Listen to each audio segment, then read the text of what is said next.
میرا سوال دجال سے متعلق ہے. اس سے متعلق دو حصے ہیں سوال کے. ایک تو یہ آپ نے فرمایا تھا کہ دجال سے متعلق جو روایات ہیں ان کو رویا کے تناظر میں دیکھا جائے تو ٹھیک بات سمجھ آتی ہے، لیکن اس میں ایک صحیح مسلم کی ایک روایت ہے جو صحیح مسلم میں نقل ہوئی ہے، جس میں نبی صلی اللہ علیہ وسلم نے ایک صحابی تمیم داری کا واقعہ بیان کیا جس میں وہ ایک جزیرے میں دجال سے انہوں نے ملاقات کی تھی، جس سے بظاہر ایسے لگتا ہے کہ وہ کوئی ایک جسمانی وجود ہے جو کہ ابھی بھی موجود ہے اور پہلے بھی موجود تھا. ایک تو اس کا ذرا سمجھا دیں اس کو کیسے سمجھیں.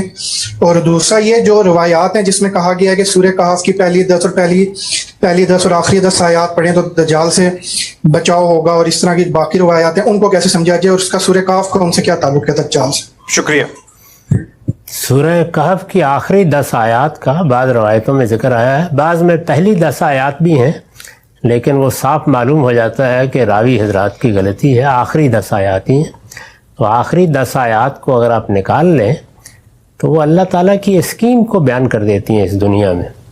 تو جب آدمی کے اندر دین کا صحیح شعور پیدا ہو جائے اور وہ دین کو فی الواقع سمجھ لے تو اس طرح کے فتنے اس پر اثر انداز نہیں ہوتے. یعنی وہ کوئی منتر نہیں ہے کہ آپ نے آخری 10 آیتیں پڑھ لیں تو بس دجال سے نجات ہو گئی. غور و فکر کی طرف توجہ دلائی گئی ہے کہ ان 10 آیات کو سامنے رکھ کر بار بار ان کی تلاوت کرو. یہ ہم بھی بعض اوقات قرآن کے کسی خاص حصے کے بارے میں کہتے ہیں، جیسے کسی آدمی کو کہا جائے ویسے تو پورا قرآن توحید کو بیان کرتا ہے کہ سورہ اخلاص پر خوب اچھی طرح غور کر لو، یا اسی طرح پورا قرآن نجات کے شرائط بیان کرتا ہے، یا جن چیزوں پر نجات کی ضمانت دی گئی انہیں بیان کرتا ہے، لیکن سورہ عصر بہت موجز طریقے سے اسے بیان کر دیتی ہے. تو اسی طرح وہ سورہ کہف کی آخری آیات اللہ تعالیٰ کا دین کیا ہے، اس سے متعلق ہمارا رویہ کیا ہونا چاہیے، ہمارے اندر اس سے متعلق کن چیزوں کو نشو و نما دینے کی ضرورت ہے، اسے بیان کرتی ہیں. تو اس میں جو ایک بنیادی بات حضور نے فرمائی کہ سچا صاحب ایمان دجال کے فتنے سے متاثر نہیں ہوگا. تو سچا صاحب ایمان بننے کے لیے ویسے تو کہنا چاہیے کہ پورا قرآن پڑھو، لیکن کتنے لوگ ہیں کہ جو پورے قرآن کو اپنے غور و فکر کا موضوع بناتے ہیں. تو حضور بعض اوقات بعض آیات کی طرف توجہ دلا دیتے ہیں، بعض حصوں کی. تو کسی موقع پر یہ بھی کہا ہوگا کہ سورہ کہف کی 10 آیات پیش نظر رکھو. تو یہ غور و خوض کرنے، سمجھنے، دین کو جاننے، اس کے اندر اترنے کی دعوت ہے. یہ کوئی منتر نہیں ہے اس سے بچنے کے لیے، نہ ایمان لانے کے لیے کبھی کوئی منتر کام آیا ہے، اور نہ کسی فتنے سے بچنے کے لیے. علم عقل کی روشنی میں سب چیزیں ہوتی ہیں، اور علم و عقل کو جلا جس چیز سے بخشی جاتی ہے وہ اللہ کی کتاب ہے. اور اللہ کی کتاب ویسے تو ساری ہی ہماری ہدایت اور رہنمائی ہے، لیکن بعض موقعوں پر علماء بھی اور اس سے پہلے اللہ کا پیغمبر بھی بعض مقامات کی طرف اشارہ کر دیتے ہیں.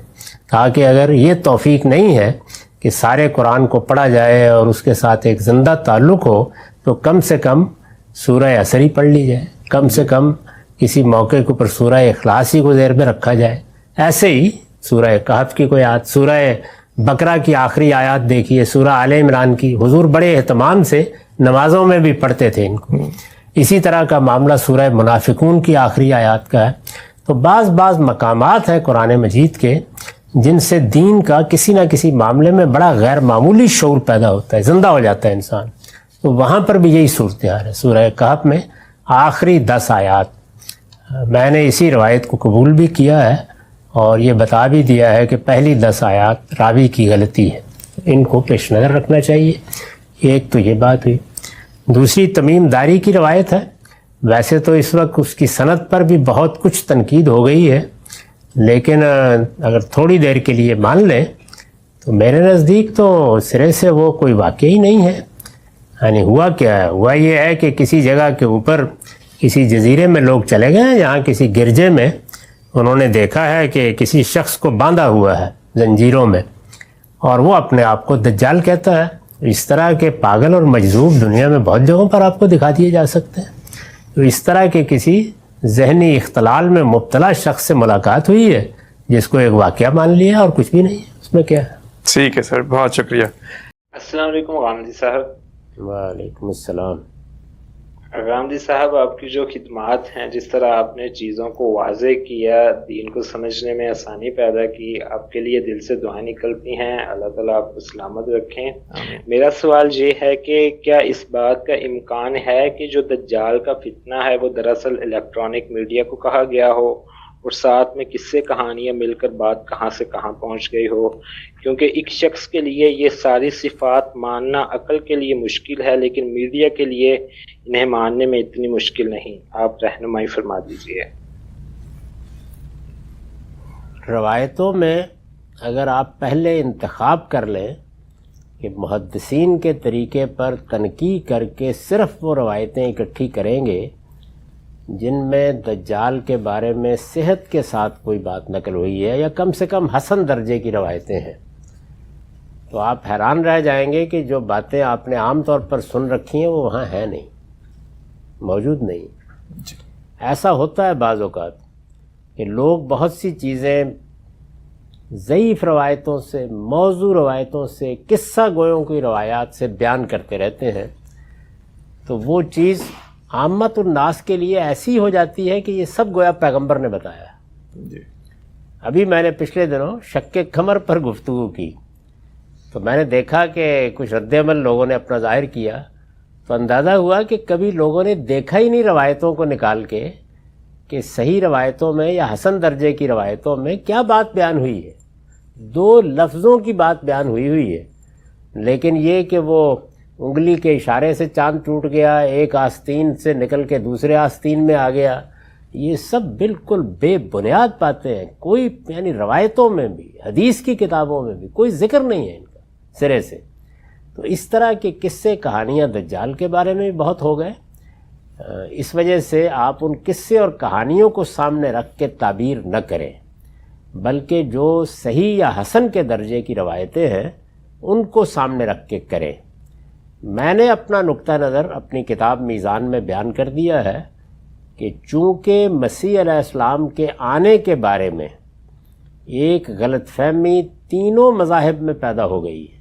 یہود کے ہاں پیدا ہونے کی وجہ یہ ہوئی کہ سیدنا مسیح کی پیشین گوئی جو کچھ بھی تھی وہ اس کے مطابق آ گئے، لیکن انہوں نے مانا نہیں، تو اس لیے وہ بھی انتظار کر رہے ہیں. مسیحیوں نے جب سیدنا مسیح نے بار بار یہ کہا کہ میں اس نسل کے دنیا سے رخصت ہونے سے پہلے پھر آ جاؤں گا، تو وہ سمجھے ہی نہیں کہ وہ پھر کس طرح آئیں گے. تو میں نے بتایا ہے ابھی آخری قسط میں کہ ان کا مطلب کیا تھا، وہ کیا کہہ رہے تھے اصل میں، اور خود ان کے اپنے الفاظ میں انجیل سے پڑھ کے بتا دیا ہے. انہوں نے خود وضاحت سے بتایا کہ میرے آنے سے مراد کیا ہے، تو لوگ نہیں سمجھے، تو ان کے ہاں یہ عقیدہ ہو گیا. ہمارے ہاں رسالت مآب صلی اللہ علیہ وسلم کا رویا ایک واقعے کے طور پر لے لیا گیا، جیسے کہ میرا رجحان ہے. تو اب سب کے ہاں چونکہ یہ چیز موجود ہے تو اس کا امکان پیدا ہو گیا ہے کہ کوئی آدمی، کوئی غیر معمولی صلاحیتیں رکھنے والا آدمی اس سے فائدہ اٹھا کر مسیح ہونے کا دعویٰ کر دے کسی موقع پر. تو یہ امکان بھی رد نہیں کیا جا سکتا. بالکل. اور کوئی چیز قرآن میں، حدیث میں اس کے خلاف بھی نہیں. جو بات آپ نے کہی ہے کہ دجال کے اس پورے فتنے سے مراد کوئی پوری قوم یا کوئی ایک بڑا واقعہ یا مثلا یہود کی پوری اسٹریٹجی مراد ہو اس سے، تو اس کا امکان ہے، یہ بھی امکان ہے، لیکن پھر ان تمام چیزوں کو اس کے اندر ٹھیک بیٹھنا چاہیے، تو یہ تعبیر کا طریقہ ہو جائے گا. میرا رجحان یہی ہے کہ مسیح ہونے کا دعویٰ کر کے کوئی شخص فتنہ پیدا کرے گا. آپ مجھ سے اختلاف کر سکتے ہیں، اس میں دروازہ کھلا ہوا ہے، لیکن دجال کی روایتیں وہ الگ سے موجود ہیں، اور نزول مسیح کی روایتوں میں دجال کا ذکر وہ الگ سے موجود ہے. روایتوں میں بھی عام طور پہ مسیح الدجال کا ہی لفظ آتا ہے. جی ہاں، ہر جگہ یہی ہے. وہ لوگوں نے اصل میں اس کو نظر انداز کر دیا. پورا نام جو روایتوں میں آیا وہ المسیح الدجال ہے، یعنی وہ آدمی جو لوگوں کو مسیح بن کے فریب دے گا، مطلب یہ. بہت شکریہ سر.